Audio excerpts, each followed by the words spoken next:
social justice equals climate justice. Not paying attention to the environment? Is that a possibility? Why would the government care to destroy that upon which we live so future generations would have more of a difficulty living on it? I don't know.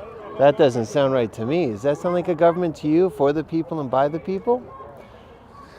That's a tough one to swallow, I would think.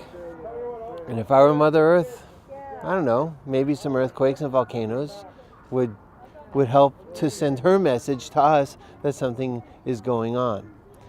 But that's why we're here. We need to learn more. What is going on? What can we do about it? What can you do about it? Well, I think we need to have big investments in renewable power, conservation, and green jobs. I also think we need some kind of form of carbon pricing, something that works for Saskatchewan, that lowers global emissions without pushing jobs out of our province. I guess the main message would be just to encourage people to come on out and support progressive policies and support popular action against a lot of the negative and regressive policies we've had from the Sask Party government. President Trump has indicated that he doesn't really believe in climate change. He doesn't want to take serious action to reduce greenhouse gas emissions. So I think there's a movement of popular protests today in favor of real action on climate change, and it's great to see Canadians getting on board that. Right after Trump was elected, Brad Wall sent a tweet. His first tweet after Trump was elected was, "Well, I guess there won't be a carbon tax in the U.S." And I thought, well, what does that matter? Right. What does that matter if there's a carbon tax in the U.S.? I understand trade exposure, but I think in 10, 15, 25 years, we won't care a lot about that. We'll look back at this time and wish we had started to do something sooner. All I know is that we have the tools to change. We need to do absolutely everything we can be doing. That means having a carbon tax. That means increasing regulations. That means showing leadership, telling Saskatchewan people that, oh, hi, I'm an MLA and I have a compost bin.